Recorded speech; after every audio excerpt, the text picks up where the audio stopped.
నమస్తే, welcome to Ujjal TV. BRS నాయకురాలు రేఖా గారు మనతో ఉన్నారు. కేటీఆర్ గారు ఏసీబీ విచారణ తర్వాత ఇప్పుడు ఈడీ విచారణ కూడా ఎదుర్కొంటున్నారు. అసలుకి విచారణలు, అరెస్టుల పర్వాలు నడుస్తున్నాయి కదా రాష్ట్రంలో. మరి రేఖా గారు ఏమనుకుంటున్నారో కేటీఆర్ గారు ఈడీ విచారణ మీద తెలిసిన ప్రయత్నం చేద్దాం. మేడం నమస్తే. మేడం, ఈడీ విచారణ చేయిస్తా ఉండు ఈరోజు ముఖ్యమంత్రి రేవంత్ రెడ్డి గారు. ఎందుకు చేయిస్తా ఉన్నావు?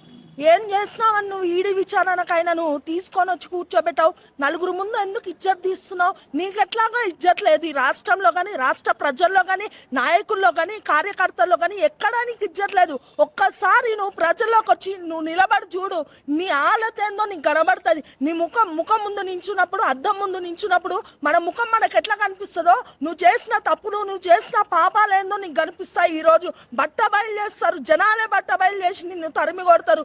ఏం చేసినావని కేటీఆర్ గారిని నువ్వు టార్గెట్ చేసినావు? మొన్నటి వరకు కవితక్క గారిని టార్గెట్ చేసి పంపించారు, ఈరోజు కేటీఆర్ గారిని టార్గెట్ చేసారు. కవితక్క తప్పు చేయలేదు, అక్కడ విచారణలో ఎక్కడా తేలలేదు. ఈవిడ తప్పు చేసిందని విచారణలో తేలేదు. ఈరోజు కేటీఆర్ గారు కూడా ఎక్కడ తప్పు చేయలేదు. ఆయన తప్పు చేసినట్టు ఎక్కడైనా మీరు చూపించండి, మేము నమ్ముతాం. ప్రజలు నమ్ముతారు, ఓట్లేసిన జనాలు నమ్ముతారు.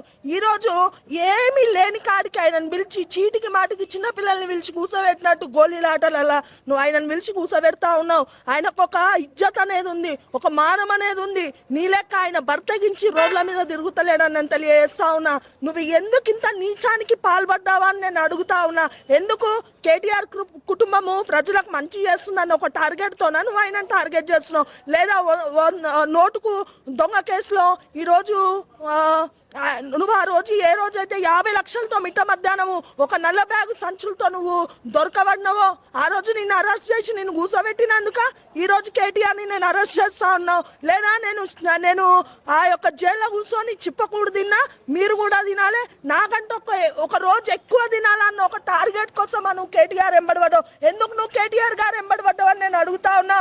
నువ్వు ఆయన టచ్ చేసే దమ్ము నీకు లేదు, ఆయన టచ్ చేసే సత్తా నీ ప్రభుత్వానికి, నీ పరిపాలనకు చేత కాదంతా చేస్తా ఉన్నా. ఆయన ప్రజలకు మంచి చేసిన వ్యక్తి, నమ్మకమైన వ్యక్తి, మంచి లీడరు, ప్రజల్లో మనసున్న వ్యక్తి. ఆయన గొప్పగా ప్రజల్లో ఒక లీడర్గా ఆయన నిలబడిపోయిండు.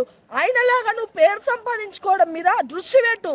ప్రజలకు ఏవైతే దొంగ హామీలు ఇచ్చావో అవి నెరవేర్చడం పైన టార్గెట్ చేయి. అంతేగాని టాపిక్ డైవర్షన్ల కోసం అరెస్టుల పాలన నువ్వు చేయొద్దని నేను తెలియజేస్తా ఉన్నా.